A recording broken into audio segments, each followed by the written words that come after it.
It's GameCube Index, and if you count in World Cup years, it's only been 3.5 since this game came out.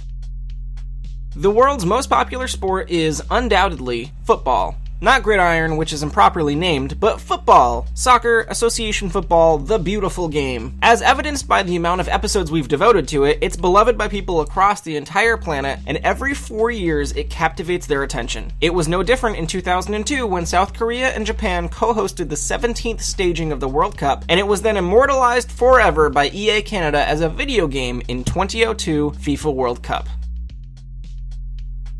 But first, some background. The 2002 games were historic in that they were not only the first games to be held in Asia, but they were and still are the only World Cup to be co-hosted by two countries, South Korea and Japan. Events were held in 20 different venues, split evenly between Japan and South Korea, and most of the stadiums were built brand new for the tournament.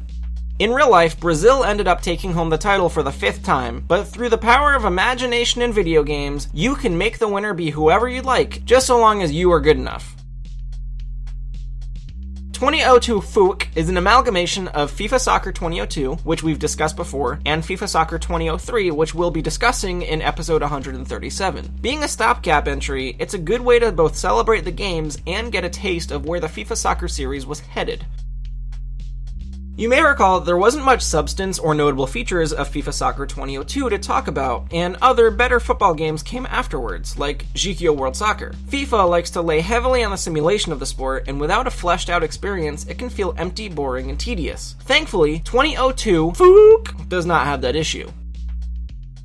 As they made the move towards the next entry, the improved graphics and physics made it a lot nicer to look at this title while you play it. Players do tend to look similar, but that's more of an issue of the time. Most sports games had players that looked the same. It largely came down to the hair. If a player had a standout haircut, that usually made the cut and made the difference. Ball physics were great this time around, and they have retained the power bar for shots so you can have a handle on how hard you kick or pass. It's almost fun to trip over other players, even in the face of penalties that you'll receive, but you're also given a little bit more freedom and you have the option to customize those chances of a referee interfering.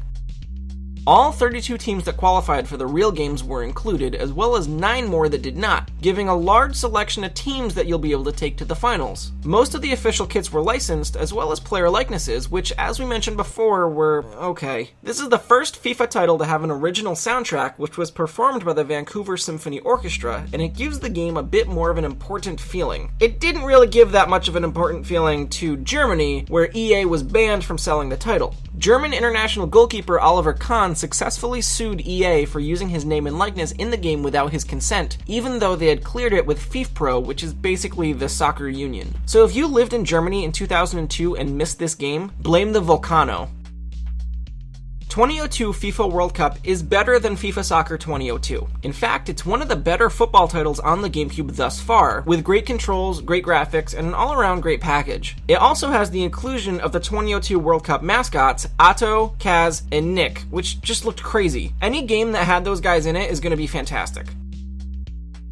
That is it for this week's episode of GameCube Index. If you enjoy the videos every week, consider backing us on Patreon. Even $1 a month will do a lot to support the project and help improve the experience. It's entirely up to you. Either way, please continue to show your support by subscribing, sharing, following along on Twitter at GCNdex and at GCNdex.com. Thank you so much for watching. Tune in next time when we try to sort out the release confusion and return to more soccer with International Superstar Soccer 2.